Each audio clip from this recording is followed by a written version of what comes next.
Morning news and hair oil సమర్పిస్తున్న business breakfast షోకి స్వాగతం. చాలా కీలకమైన సంఘటనలు చోటు చేసుకున్న రోజు నిన్న అక్టోబర్ 24, 2016. ఇది చరిత్రలో గుర్తుంచుకోవాల్సిన రోజు ఇది. కోర్స్ ఇతర వ్యాపార కార్పొరేట్ ప్రపంచపు పరిణామాలను ఒక్కసారి మనం మననం చేసుకునే లోగా నిన్న నాకు కూడా వ్యక్తిగతంగా ఒక మధురానుభూతిని మిగిల్చిన రోజు. జిల్మోర్ ఇది ఒక మొబైల్ యాప్. ఇంతకుముందే నేను మీకు పరిచయం చేయడం జరిగింది. సో ఫంక్షన్స్కి, ఈవెంట్స్కి అవసరమైన కళాకారుల్ని లేదా ఆర్టిస్ట్ని లేదా రకరకాల యాంకర్స్ని, ఇటువంటి ప్రొఫెషనల్స్ని మనం ఒక యాప్ ద్వారా బుక్ చేసుకునే సదుపాయం కల్పించే మొబైల్ అప్లికేషన్ జిల్మోర్ అనేది. సో ఒక వెబ్సైట్ ద్వారా కూడా ఈ సేవని మనం పొందే అవకాశం ఉంది. జిల్మోర్.com అనే ఒక వెబ్సైట్ ద్వారా కూడా.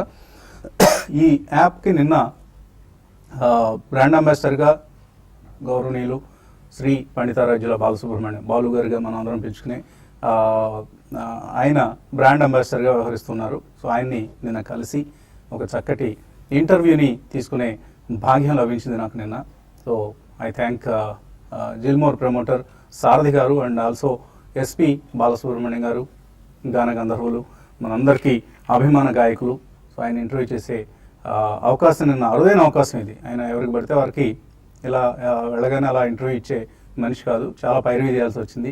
చాలా కష్టపడి ఆ ఇంటర్వ్యూని సంపాదించాం. ఇంటర్వ్యూని దీపావళి రోజు ప్రసారం చేయాలని నిర్ణయించాం. TV5 ఆ రోజు ప్రత్యేక కార్యక్రమాలు చాలా ప్రసారం చేస్తుంది కాబట్టి అందులో భాగంగా బాలు గారితో ఇంటర్వ్యూ కూడా ప్రసారం అవుతుంది. ఈలోగా జిల్మోర్ యాప్ సంబంధించిన అంశాలపై ఆయన మనతో విపులంగా మాట్లాడారు. ఆ మాటలకు సంబంధించిన కొంత సౌండ్ బైట్స్ని ఇప్పుడు ఒకసారి చూద్దాం. 5 దశాబ్దాల సింగింగ్ కెరీర్, కనీసం 3 తరాల వ్యక్తులకి గాత్రదానం. సో ఈ గాత్రదానంతో ఆయా నటులు వారి పాత్రలకు జీవం పోయగలిగారు. ఆ గానం గంధర్వం అయింది. మనలాంటి అభిమానులందరికీ అనునిత్యం అనుక్షణం ఆ పాటలు వినడం ఒక వ్యసనంగా మారింది. మనందరం బాలు సార్గా, బాలు గారిగా అభిమానంగా పిలుచుకునే శ్రీ పండితారాజ్యుల బాలసుబ్రహ్మణ్యం గారు. సో ఒక చక్కటి మొబైల్ యాప్ జిల్మోర్కు ప్రచారకర్తగా ప్రస్తుతం ఆయన మన ముందు ఉన్నారు. యాప్తో పాటు మీకు ఎవరికైనా ఇష్టం ఉంటే ఈ ఫ్రాంచైజీని తీసుకుని మీ ఊళ్ళో మీరు ఆ ఫ్రాంచైజ్ ద్వారా మీరు అక్కడున్న కళాకారులన్నీ మీరు ముందుకు తీసుకురావచ్చు.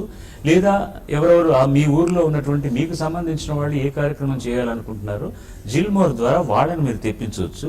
వాళ్ళ సదుపాయాలు, అలాగే ఇప్పుడు కార్యక్రమం చేయదలుచుకున్న వాళ్ళకి కావాల్సినటువంటి ఆ స్థాయికి సంబంధించింది వీళ్ళ దగ్గర నుంచి రాబట్టడానికి ఆ మధ్యవర్తి, ఆ ఫ్రాంచైజ్ తీసుకున్న వాళ్ళు వీళ్ళ రిప్రజెంటేటివ్గా, ఆర్టిస్ట్ రిప్రజెంటేటివ్గా, అట్ ది సేమ్ టైం కార్యక్రమం చేయించుకున్న వాళ్ళ రిప్రజెంటేటివ్గా అందరికీ నోట్లో నాలుకలాగా ఉంటూ, తల్లో నాలుకలాగా ఉంటూ ఏ ఇబ్బంది లేకుండా చూడటం కోసమని ఇలా ఒక ఫ్రాంచైజ్ మనం అందరికి ఇస్తే బాగుంటుందని ఆవిడ అనుకోవడం వల్ల that's a beautiful idea I thought.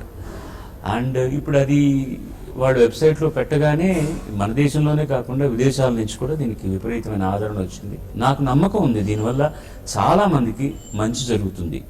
సంస్థ వ్యవస్థాపకులకు మాత్రమే కాకుండా, మధ్యలో బ్రాండ్ అంబాసిడర్గా ఉన్న నాకు మాత్రమే కాకుండా చాలామంది కళాకారులకి, రకరకాల కళల్లో నిష్ణాతులైన వాళ్ళకి, నిష్ణాతులు కావాలనుకుంటున్న వాళ్ళకి, పైకి వస్తున్న వాళ్ళకి కూడా ఈ ప్లాట్ఫామ్ జిల్మోర్ అనేటటువంటిది చాలా సహకారిగా ఉంటుందని నా అభిప్రాయం. సో బాలు గారితో ఇంటర్వ్యూ అనగానే ఫస్ట్ టైం నేను చాలా పెద్ద వాళ్ళని ఇంటర్వ్యూ చేయగలిగాను. Thanks to my job, my profession as a business journalist. Bill gates లాంటి వారిని కూడా 1-to-1 చేసే world's top most billionaire bill gates లాంటి వాడిని కూడా ఇంటర్వ్యూ చేయగలిగే అవకాశం, అరుదైన అవకాశం నాకు లభించింది. కానీ ఎంతమందిని చేసిన తర్వాత కూడా రంగరాజన్ గారిని ఇంటర్వ్యూ చేయగలిగాను, అలాగే అజీం ప్రేమ్జీ గారిని ఇంటర్వ్యూ చేయగలిగాను. వీళ్ళందరినీ చేసిన తర్వాత కూడా ఎప్పుడూ నేను నర్వస్గా ఫీల్ కాలేదు. బట్ నిన్న బాలసుబ్రహ్మణ్యం గారిని ఇంటర్వ్యూ చేస్తుంటే చాలా నర్వస్గా ఫీల్ అయ్యాను. మీరు గమనించి ఉంటారు, నోట్లోంచి మాట పెగలటం కొద్దిగా కష్టమైంది. So but anyway, thanks to TV5, thanks to Sarathi గారు, ఆ అవకాశం నిన్న లభించింది. ఇక మన రెగ్యులర్ టాప్